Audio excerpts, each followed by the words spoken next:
Hello everybody, मैं Rajesh Sharma, faculty computer science, आप सभी का सी लैंग्वेज की क्लास में एक बार फिर से स्वागत करता हूं। आज की क्लास में हम दो स्पेशल ऑपरेटर्स के बारे में बात करेंगे, जिसमें एक तो है आपका मॉड्यूलस ऑपरेटर, जो कि परसेंटेज से हम जिसको शो करते हैं, इसको हम मॉड्यूलस ऑपरेटर कहते हैं। तो आज हम देखेंगे कि ये जो ऑपरेटर है, जो दिखने में परसेंटेज जैसा है, लेकिन ये किस प्रकार से और क्या काम आता है सी लैंग्वेज में। दूसरा आपका ब्रैकेट आपका मैथमेटिक्स में भी होता है और यहाँ सी लैंग्वेज में भी है। इसको हम पैरेंथेसिस जो है वो कहते हैं, या सिंपली ब्रैकेट भी कह सकते हैं। तो इन ऑपरेटर्स का जो है वो क्या रोल रहता है सी लैंग्वेज में, और इनका हम किस प्रकार से किन स्थितियों में इस्तेमाल करें। पहले अगर बात करें परसेंटेज ऑपरेटर की, तो इसका रोल जो है वो आप जब दो नंबर्स को डिवाइड करते हैं तो उनमें जो रिमाइंडर बचता है उसकी वैल्यू फाइंड करने के लिए किया जाता है। लेकिन एक बात इसमें यह भी ध्यान रखने वाली है कि इस ऑपरेटर का इस्तेमाल केवल इंटीजर्स के केस में ही किया जा सकता है। तो पहली चीज़, can be used for integers only, कि एक तो आपका इंटीजर्स के लिए ही इसका इस्तेमाल हो सकता है। दूसरा मेन जो चीज़ मैंने बताई कि ये क्या देता है, तो returns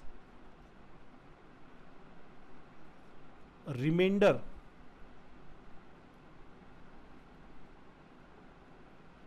of the division. Division का मतलब, जैसे मान लीजिए फॉर एग्ज़ाम्पल आपने दिया 10%3, और हम इसको आगे से परसेंटेज नहीं बोलने के बजाय मॉड्यूलस बोले तो ज़्यादा टेक्निकली करेक्ट होगा। तो यहाँ पे 10 मॉड्यूलस 3 जो है वो आप देखिए कि 10 को अगर आप 3 से डिवाइड करते हैं तो रिमाइंडर क्या आता है। तो हमको पता है कि 3 बार तो पूरा डिवाइड हो जाएगा और फिर वहाँ पे एक रिमाइंडर आएगा। तो ये जो है ये आपका देगा 1। इसी प्रकार जो है, अगर मान लीजिए नंबर है आपका 15 और आप उसको मॉड्यूलस फाइंड करते हैं 4 से, तो 4 3 जा 12, देन आपका 3 जो है वो रिमाइंडर बचेगा। तो इस प्रकार से कई बार ऐसी सिचुएशंस होती हैं जब हमारा इंटरेस्ट जो है वो रिमाइंडर में होता है।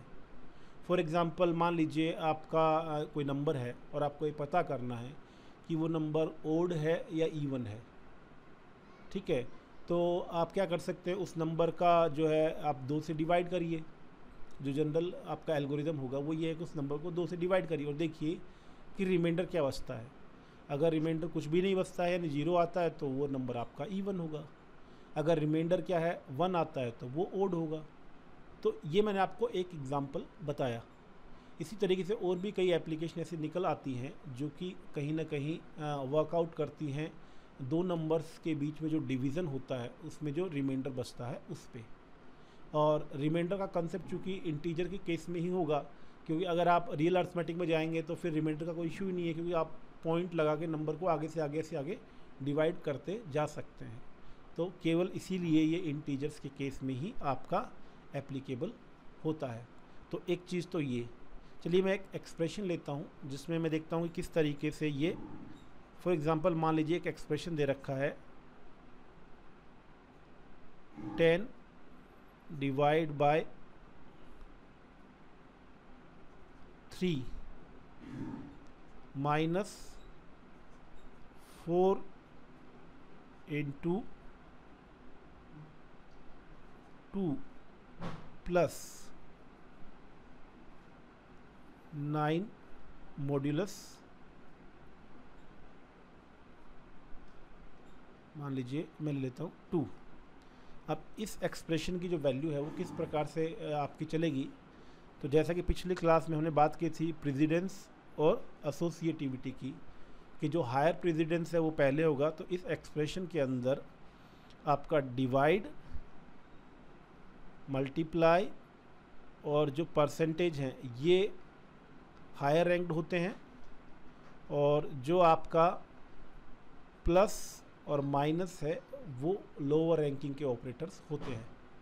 तो प्रेसिडेंस के हिसाब से पहले जो है वो डिवाइड इनटू और परसेंटेज, इससे कोई फ़र्क नहीं पड़ता कि इसमें जो आपका तीनों आ गए हैं तो कि पहले कौन से होगा बाद में, इसमें ये देखना पड़ेगा कि एसोसिएटिविटी क्या है।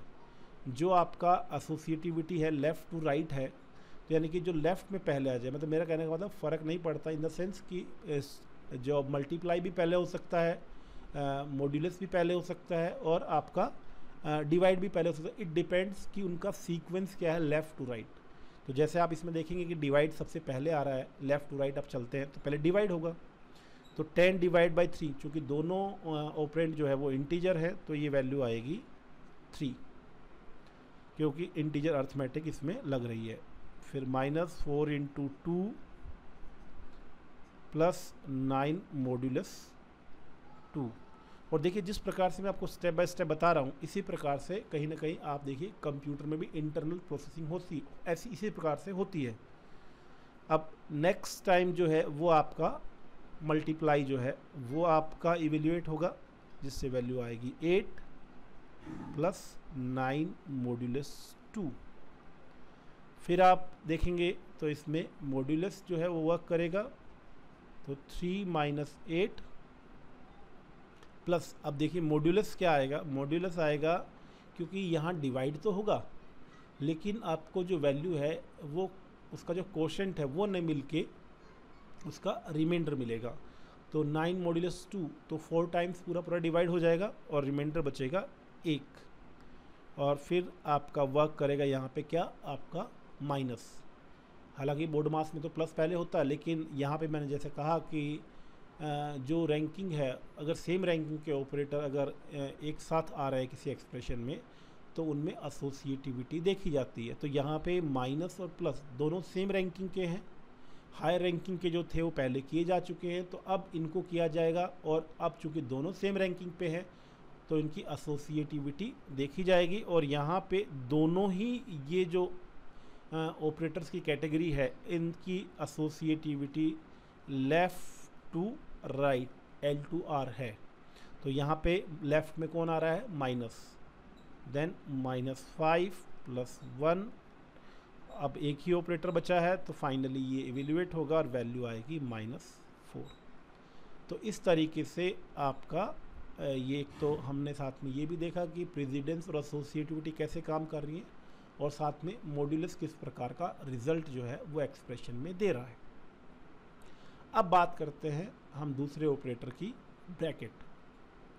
ब्रैकेट देखा जाए तो यू अपने आप में कोई पर्टिकुलर या ख़ास तरह का इवैल्यूएशन नहीं करता है, जबकि इसका जो मेन रोल है वो है कि कभी आपको कहीं पे भी जो प्रेसिडेंस है या एसोसिएटिविटी है उसको ओवर रूल करना हो। Over rule in the sense कि मतलब मैं चाहता हूँ कुछ इस तरह का इवैल्यूएशन हो कि आपका जो जनरल एग्जीक्यूशन है उसको कहीं ना कहीं छोड़ के एक डिफरेंट ऑर्डर में कहीं ना कहीं प्रोसेसिंग हो। फॉर एग्जांपल जैसे मान लीजिए मैं चाहता हूँ कि ये जो माइनस है, फॉर एग्जांपल ये माइनस आपका पहले होना चाहिए, या मान लीजिए मैं ऐसा सोच सकता हूँ कि ये 2 + 9 जो है वो पहले होना चाहिए। तो मैं इसमें जो ब्रैकेट है उसका इस्तेमाल कर सकता हूँ। फॉर एग्ज़ाम्पल कि मैंने यहाँ पे 10 डिवाइड बाई 3 -4 × 2 + 9 मॉड्यूलस 2। तो मैंने यहाँ 2 + 9 जो है उसको मॉड्यूलस से पहले मतलब 2 + 9 को ब्रैकेट लगा दिया। अभी जब ब्रैकेट लगा दिया तो जो ये प्लस है जो आपने देखा होगा पिछले एग्जीक्यूशन में सबसे आखिरी में इवेल्यूएट हुआ था, अब ये सबसे पहला। क्यों? क्योंकि जो ब्रैकेट है उसकी जो प्रेसिडेंस है वो सबसे ज़्यादा होती है। जब उसकी प्रेसिडेंस सबसे ज़्यादा होती है तो हमने पिछली क्लास में बात की थी कि ये जो ऑपरेटर हम डिस्कस कर रहे थे उसमें ब्रैकेट की जो प्रेसिडेंस है वो सबसे ऊपर, देन आपका मल्टीप्लाई, डिवाइड एंड मॉड्यूलस, और फिर उसके नीचे जाके प्लस और माइनस। अब चूँकि प्लस जो था वो प्रेसिडेंस रूल के हिसाब से या एसोसिएटिव रूल के हिसाब से सबसे आखिर में होना था, क्योंकि अपने ब्रैकेट लगा दिया तो अब ये जो है वो सबसे पहले इवेल्युएट होगा, यानी कि ये एग्जीक्यूशन इस तरीके से होगा 10 डिवाइड बाई 3 माइनस 4 इंटू, अब पहले 2 + 9 होगा, तो ये 2 + 9 जो है वो हो जाएगा 11 मॉड्यूलस 2।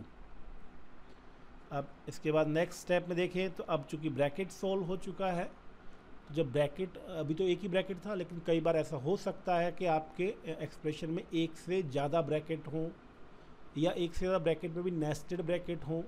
तो रूल ये होता है कि इनमें भी जो एसोसिएटिविटी होती है वो भी लेफ़्ट टू राइट। अगर एक से ज़्यादा ब्रैकेट हैं तो लेफ़्ट वाला ब्रैकेट पहले जो कहीं ना कहीं वर्क करेगा, यानी उसके अंदर जो भी एक्सप्रेशन है वो पहले सोल्व होगा, और जो राइट में ब्रैकेट है वो बाद में होगा। और अगर सिचुएशन कहीं पे ऐसी है कि नेस्टेड ब्रैकेट है, यानी ब्रैकेट के अंदर एक और ब्रैकेट है, तो रूल ये है कि जो अंदर वाला ब्रैकेट है, इनर ब्रैकेट है, वो पहले सोल्व होगा और उससे बाहर वाला बाद में सोल्व होगा। तो यहाँ पे एक ही ब्रैकेट था, वो जो है उसका एवल्यूशन हो गया, 2 + 9 11 आ गया। अब जो है वो आप जो है नॉर्मल जो कहीं ना कहीं प्रेसिडेंस और एसोसिएटिविटी उसको फॉलो करेंगे। तो यहाँ पे वही डिवाइड है, माइनस है, मल्टीप्लाई है, मॉड्यूलस है, तो पहले होगा आपका डिवाइड, मल्टीप्लाई और मॉड्यूलस, और उसके बाद लास्ट में माइनस। तो ये आ जाएगा 3 - 4 इंटू 11 मॉड्यूलस 2, देन 3 माइनस ये हो जाएगा 44 मॉड्यूलस 2। अब यहाँ पे 3 - 44 मॉड्यूलस 2, 2 से डिवाइड करने में रिमाइंडर क्या बचेगा? देखिए मैं कह रहा हूँ आपको डिवाइड कर 22 आएगा, 22 आएगा डिवाइड होने पे, वो हमको पता है, लेकिन रिमाइंडर क्या आएगा? तो जहाँ पे ये परसेंटेज का साइन आ गया, मतलब वो आपका डिवाइड की वैल्यू नहीं देगा या क्वोशंट नहीं देगा, वो आपका रिटर्न करेगा उसमें बचने वाला रिमाइंडर। तो 44 में 44 में 2 का पूरा पूरा भाग लग जाएगा, तो जो रिमाइंडर है वो हो जाएगा 0, और जो फाइनल वैल्यू है वो हो जाएगी 3। तो इस प्रकार से जो है वो हमारा ये जो है ब्रैकेट काम करता है। अब मैं मान लीजिए एक से ज़्यादा ब्रैकेट यूज़ लूँ, तो मैं एक एक्सप्रेशन लेता हूँ एक और एग्जांपल से। ये चीज़ जो है कि मान लीजिए हमने किया 10 - 9 + 2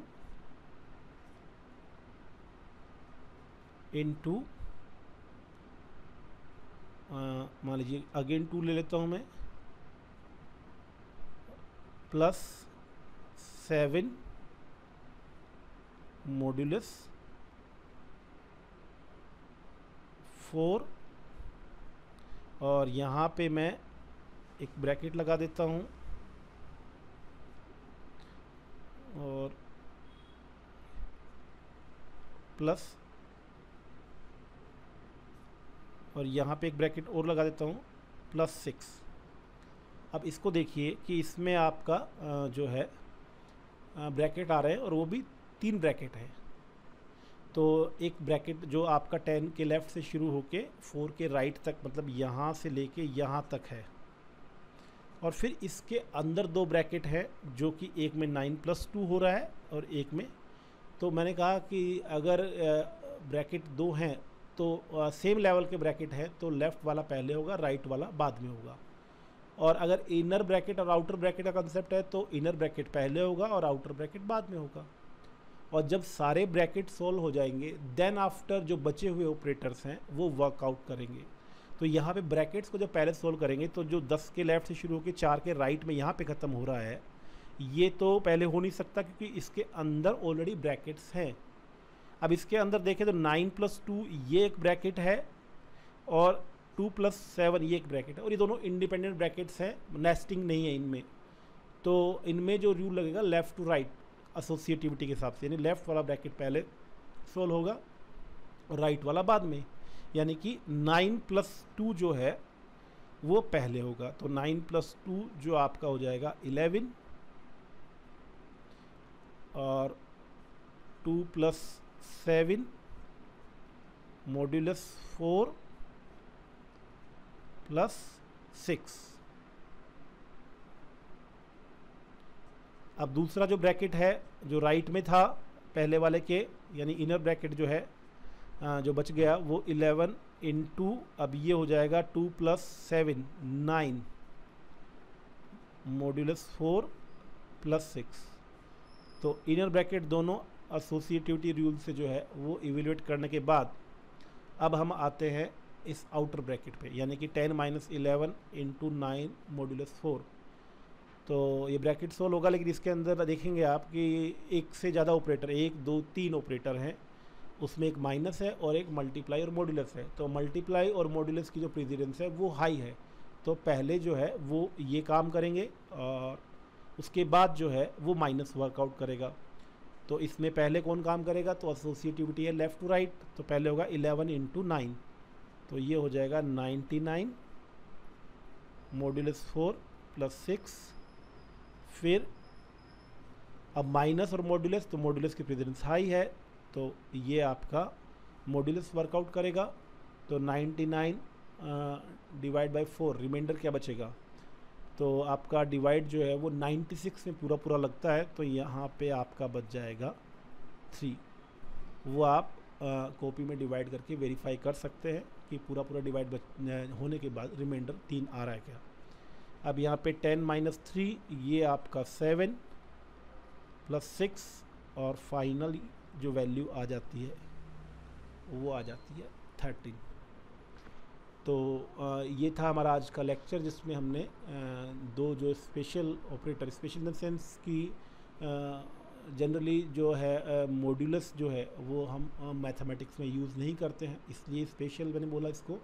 और चूँकि ब्रैकेट जो है वो प्रेसिडेंस और एसोसिएटिविटी को भी ओवर रूल कर देता है और उसको इस पर्पज़ के रूप में प्रोग्रामिंग में यूज़ किया जाता है, तो इस बात को समझाने के लिहाज से मैंने उसको स्पेशल बोला। तो आज की क्लास में इतना ही। आपका लेक्चर देखने के लिए बहुत बहुत धन्यवाद।